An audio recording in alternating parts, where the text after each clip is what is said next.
J'ai un long compagnonnage avec les animaux. Déjà, j'ai fait partie de la troupe des chiens, des chiens. J'ai été le chat du rabbin. J'ai fait Rantanplan pour la télévision et même pour le cinéma. Donc les animaux sont assez présents dans mon curriculum vitae. Depuis toujours, la vie triomphe et s'épanouit. Voici l'histoire de cette terre peuplée d'espèces étonnantes, émouvantes, qui perpétuellement se réinventent pour se faire une place sur notre planète. Je suis dans un autre univers, je m'amuse, je découvre, j'apprends des choses, je suis ému, intéressé, interpellé, et j'ai envie de faire partager ça avec tous les téléspectateurs possibles. Un paresseux amoureux est prêt à tout pour rejoindre sa belle, même à traverser les océans.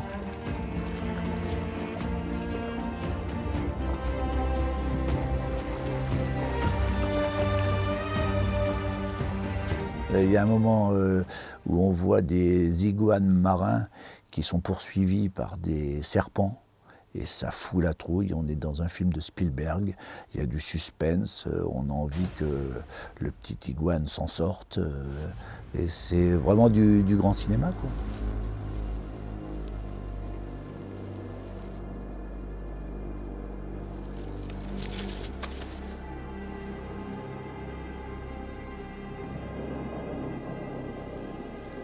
L'œil d'un serpent détecte uniquement le mouvement.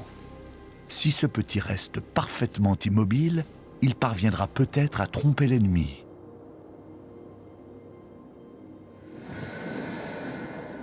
Moi, je me sens assez empathique avec ce que je regarde et j'essaie.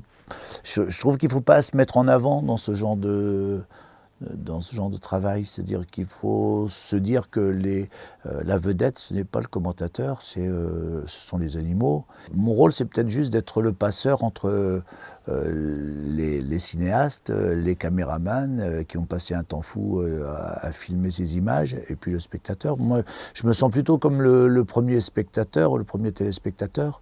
Voilà, j'ai pas une connaissance scientifique aucunement du monde animal. Je regarde ça, je découvre et voilà, c'est la première, peut-être la première impression. C'est un cul-de-sac.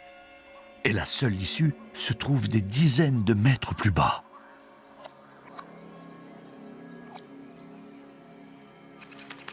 Maintenant, il doit choisir entre combattre ou s'enfuir en utilisant une étonnante technique.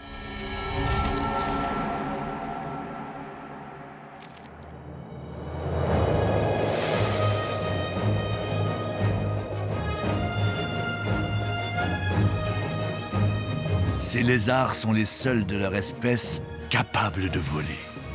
Ils peuvent planer sur plus de 30 mètres.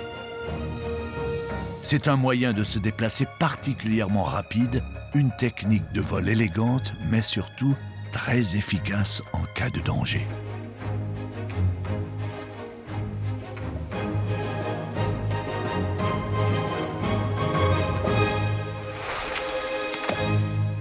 Les manchots aussi, je trouve ça formidable, incroyable.